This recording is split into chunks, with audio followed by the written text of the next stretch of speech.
I just recorded this whole video and it just crashed.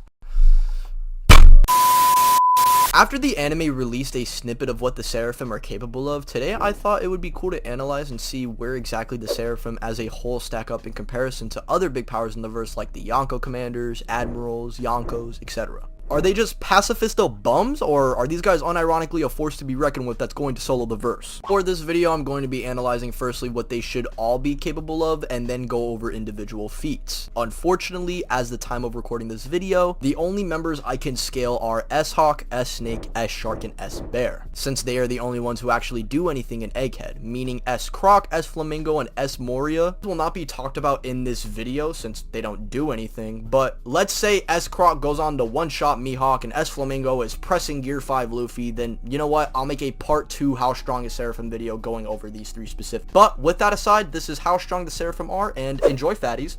So the Seraphim on their own are supposed to replace the Shichibukai / Warlord system, with them being stated to be the strongest form of humanity and were designed to be weapons for the Navy and threats to the Straw Hats. This is really interesting since this does give us an idea for what the baseline requirement for the Seraphim strength should be, which should at least be on par if not stronger than that of the Warlord. Though this is extremely vague since the Warlords have people like Buggy and Mihawk in the same group who literally vary in power to an infinite degree. It should at least mean though the threats that the Straw Hats have faced off against in the past should be weaker than this bunch. For example, characters like Kuma or Doflamingo, though Kuma is a little bit more ambiguous because currently he's getting some new scaling, but those guys as the Seraphim are just pacifistas on crack. All the 4 Seraphim in scaling all have better feats than pre-time skip Kuma or Doflamingo, which I'll get into a little later in the video. While fighting the group together, it's implied by Zoro that these guys are like fighting King, and if they have their flames on, they are essentially invincible on some Kaido shit. And this isn't even me exaggerating. Zoro legit compares hitting these guys to hitting Kaido, so take this for what you will. At worst, this is just pushing what I said earlier into light, and that these guys are definitely threats stronger than most of the threats that the Straw Hats have faced at the beginning of post-time skip. It should also be noted that these guys have copied devil fruits, meaning they have replicated powers that already exist in the verse. S-Shark possesses the Swim fruit, which is owned by Senior Pink, one of Dofi's executives. S-Snake holds the same fruit as Boa Hancock, the Mero Mero no Mi, a fruit that essentially turns anyone that finds you attractive in any type of way into stone, which, yeah, I'll just ignore what happens to Usopp and Frank fighting her, but S-Bear has the same fruit as Kuma, meaning it can emit shockwaves along with sending other people flying across islands for days, giving him a form of BFR. And lastly, the strongest of the bunch, S-Hawk, has the Dice fruit, the fruit owned by Da's Bones, and I think it just fits really well given that this is a Mihawk inspired model, and this ability allows S-Hawk to just slice and dice anything that comes his way.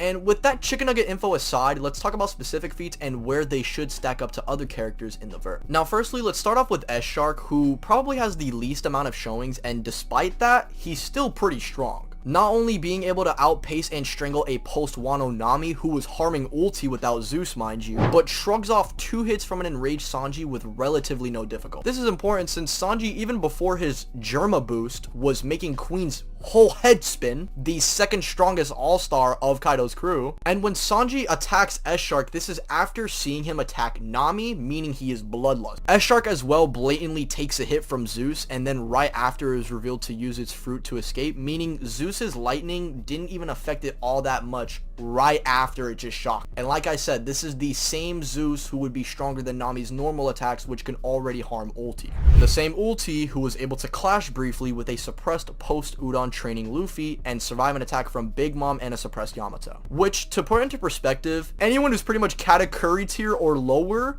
can't do anything to these guys, which seems consistent as it seems like it was about to damage Robin, and additionally weaker characters like Brook and Usopp can't really do anything to it as well. Next up we have S-Snake, who we first see use the Mero Mero to incapacitate some of Blackbeard's commanders, and then later on in Egghead it's shown to not only affect Usopp and Frankie, but it can actually tag and push Frankie back, the same one who could stop tackles from Sasaki, who not only is a stronger Tobiropo than ulti, but unironically pressed suppressed base Yamato to use her devil. Unfortunately, Unfortunately, those are its only 2 showings, but still impressive nonetheless. And the next 2 Seraphim we're going to be talking about are the ones with the most feats and probably the best ones in terms of scaling, that being S-Bear and S-Hawk. S-Bear is able to withstand a combined attack from both Rob Lucci and a Gear 4 post-Wano Luffy, with both of them transformed and somehow not even doing that much damage to it. Lucci as well goes as far as to say that nothing can really harm it, and this is the same Lucci who just got done taking combos from Gear 5. And yes, this Gear 5 is not using any advanced haki, but remember, we do have that comparison to King and Kaido in terms of durability to the Seraphim from earlier. Meaning, despite them not using any advanced haki or like endgame Wano power-ups, these guys are definitely pressing any character that is relevant during the Onigashima. And this is only mainly taking into account S-Bear's feats, not even S-Hawk, who should be the strongest Seraphim by far. In its introduction, it had Blackbeard sweating and forcing him to use haki to block a casual swing from S-Hawk, and even in Egghead, it's shown clashing with a post-Wano Zoro and can withstand a combo attack from him and Kaku and not suffer really any damage from it. Mind you, the same Zoro, who in a way weaker state, would go on to completely one-shot the likes of Killer, who would go on to help him against Kaido on Rooftop, and we see Kaku and a stronger Zoro do what Zoro and Killer did to Kaido, and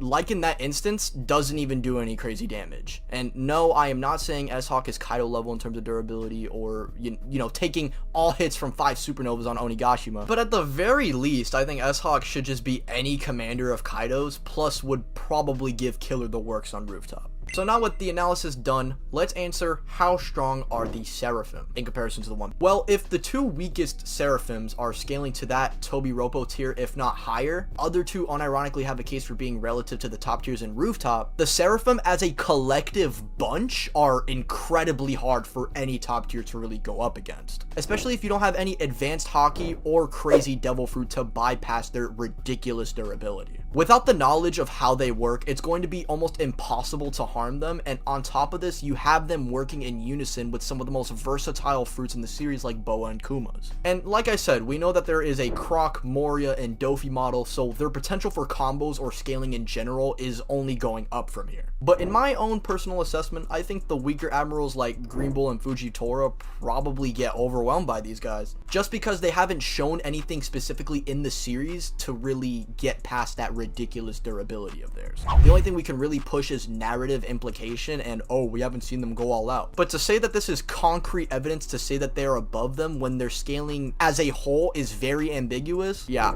I'm not gonna lie, there's really nothing I can say for Green Bull to really pull a W off, especially given his performance against the Scabbards. S-Bear could be tanking bro's blows while S-Shark and S-Snake can annoy bro with their devil fruits and just leave S-Hawk to swoop in and get the main damage in. At worst, Green Bull tries overwhelming them, but unironically would have no way to harm them and would be forced to retreat. That is genuinely how I believe an encounter with a Green Bull and the Seraphim would go. Let me know down in the comments. It's weird to think about, but these guys as a whole would solo any Warlord aside from the real Mihawk, and in retrospect should be pretty relevant in power currently in one. Until these guys get power cliffed, which they more than likely will, I will say that the Seraphim are a force that are, for now, a bigger threat than even that of the Revolutionary Army. But the only reason for that is because Dragon is a fraud and sucks.